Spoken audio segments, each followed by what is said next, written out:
Hey, how's it going, everybody? Welcome back to Art of Creation Homestead. My name is Jason. We're in the kitchen today, and Angela Kay is going to take a nice little spin on a very delicious dish that many people in America love, but maybe not a lot of people create or make.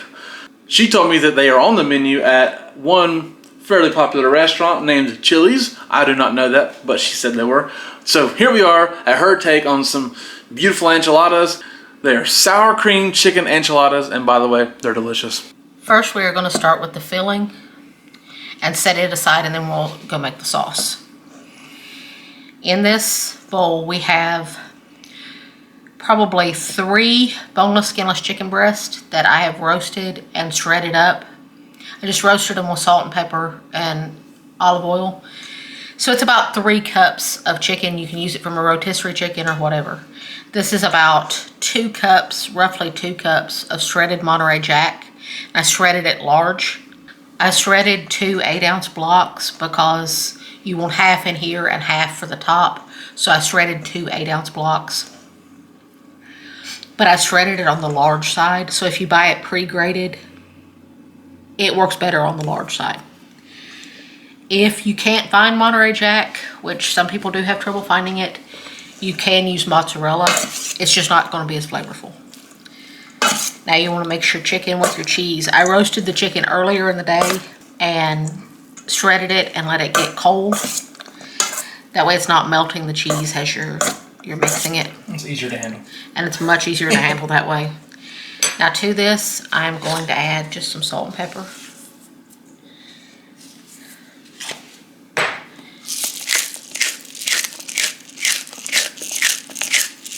And the next thing I'm adding is some adobo.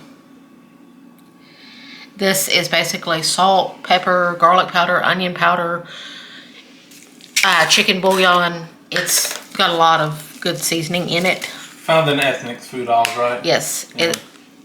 And if you don't have adobo, you can use just salt and pepper and garlic powder and onion powder.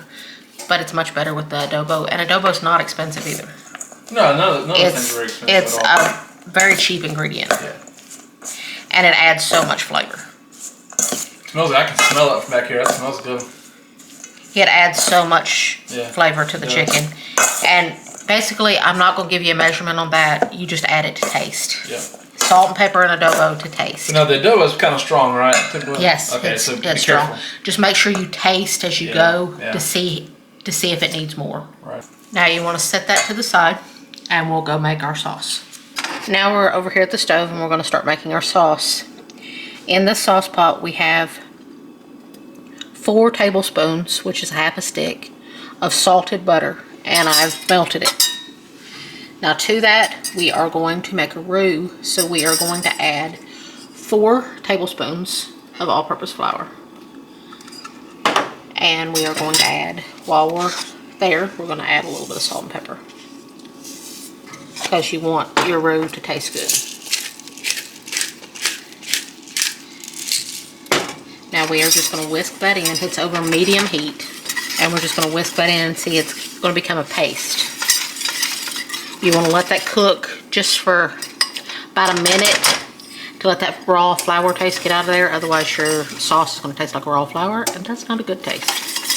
You'll rue the day that it tasted like raw flour. Ha ha ha ha ha. You're so punny. Now here we have 2 1/4 cups of chicken stock.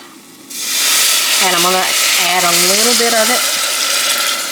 Don't add it all, because otherwise it's going to lump up, and you don't want your sauce to be lumpy. You don't want the sauce. So you want to whisk in a little bit until it gets smooth, and see it turn back to a paste on you. So it look like mashed taters? Yep. So now you want to add a little bit more. And for Pete's sake, do not pour it all over the... For George's sake. Or George's sake. Or Jason's sake. Or for the love of Mike. And you want to whisk back in until it starts to get smooth again. And see, now it's starting to get smooth and tasty in there. So now you want to add more. This time add about half of it, half of what you have remaining, because it can take a little bit more now without getting lumpy. But I saw you stood back when you started to stir because it can slosh, right? Yes. I seen you back up a little bit. Yes, it can slosh really good. Because it's starting to get more liquidy, so it can slosh. And it's starting to get pretty hot, so you don't want to get splashed. Exactly. So be careful. You don't want to get splashed with hot liquid. Nope.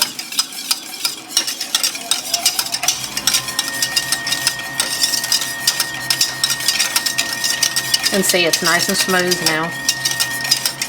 So now we're going to add the rest of it.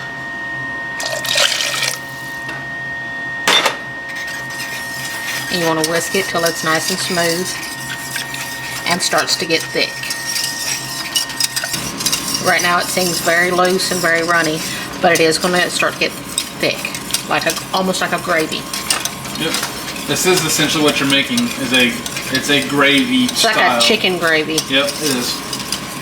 And at this point, you're going to want to add just a little bit more salt and pepper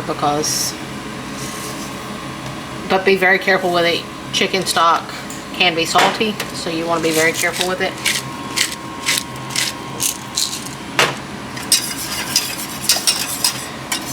This will take just a few minutes for it to start getting thick. So I'll be back and show you what it looks like when it's there.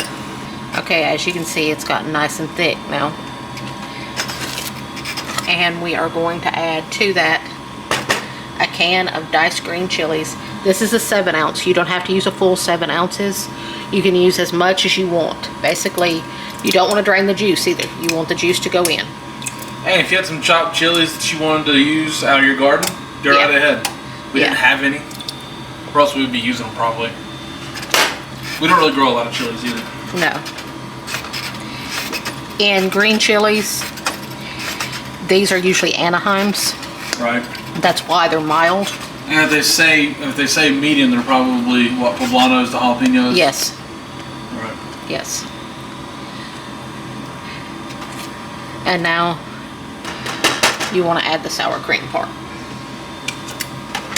And you want to add about a cup and a half, roughly, of sour cream.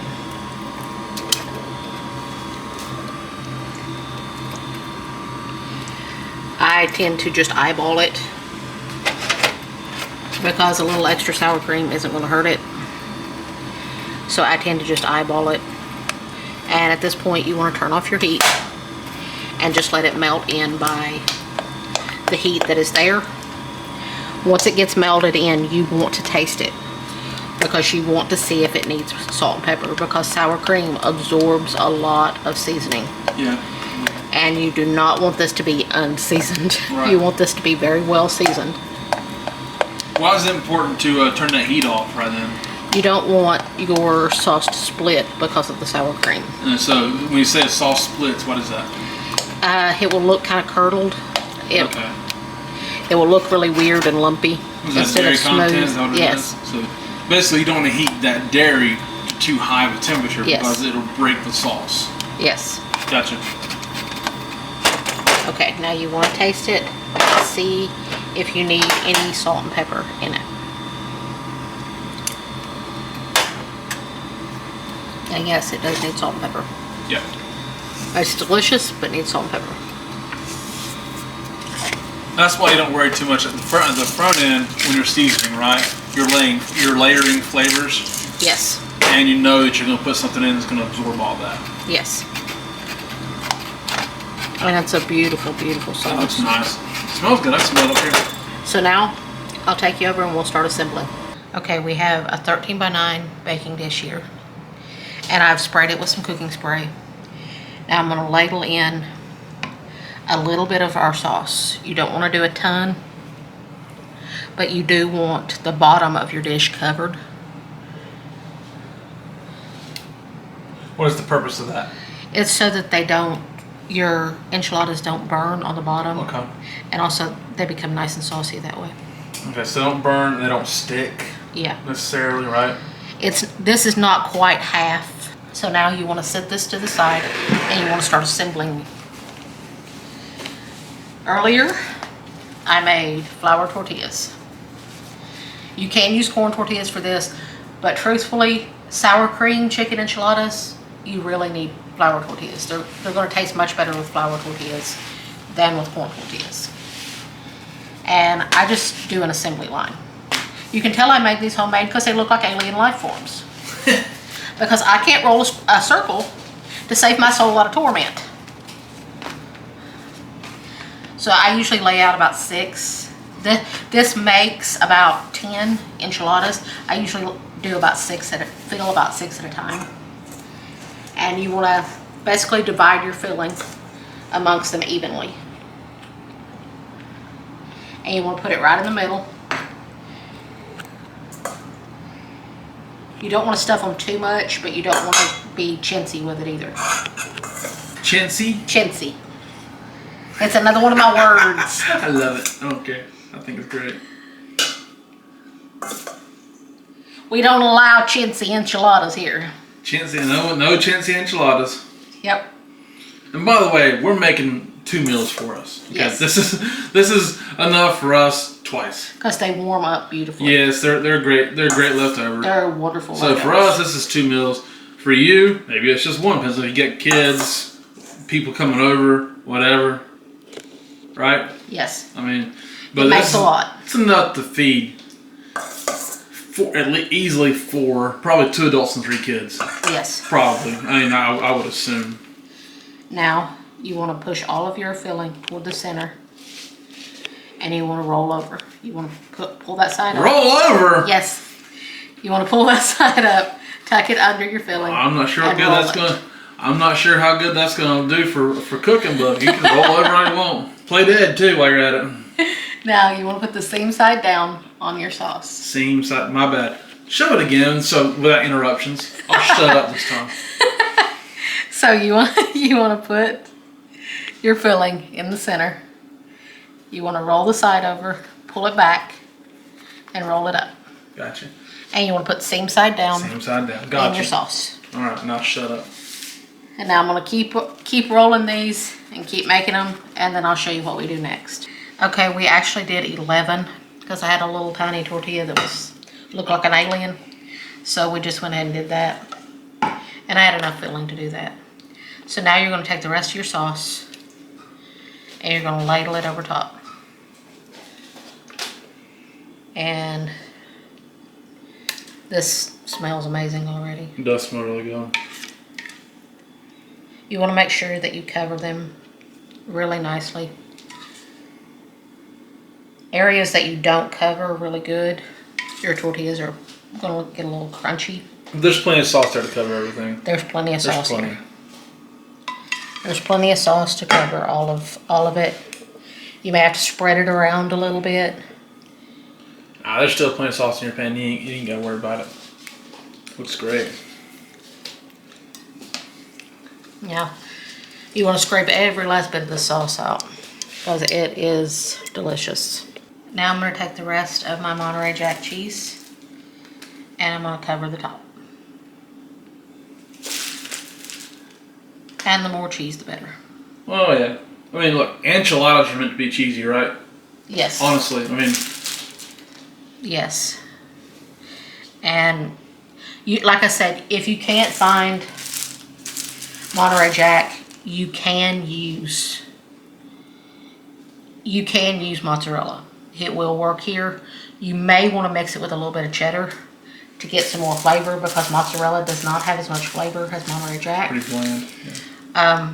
If you are looking for something a little more spicy, you can use pepper jack. Oh, yeah, you could. A lot of people would not mind that. You can use pepper jack. That's true. That way you get in check. Could you use like a Colby Jack? Yeah, you probably could. Because I have a Jack mix. Yeah, you probably could. And some places you can find cheddar jack, and you could use that as well. That's what I was thinking too. Now, my oven is preheated to 350 degrees. You want to pop this into the oven until it's nice, until all the cheese is nice and melted and gooey and it's all bubbly. It usually takes about 20 to 25 minutes. This deliciousness is out of the oven and it smells amazing. They look really good, Bet. They baked for exactly 25 minutes. Okay. And as you can see, everything got all nice and bubbly. And as you can see, you've got a little bit of brown. If you want more brown than that, and your dish is broiler safe. You can Yes. broil it. This dish is not broiler safe, be and it's careful. also about 20 years old. Yeah. So, That's true. We've had this since we've been married. yes. So but yeah, please be aware that these dishes are not safe for the broiler. You put them under the broiler, they might just shatter and ruin everything inside. Yes. Look at that beautiful bite.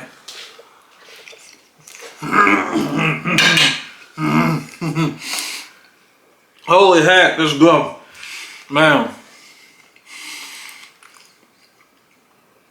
Wow.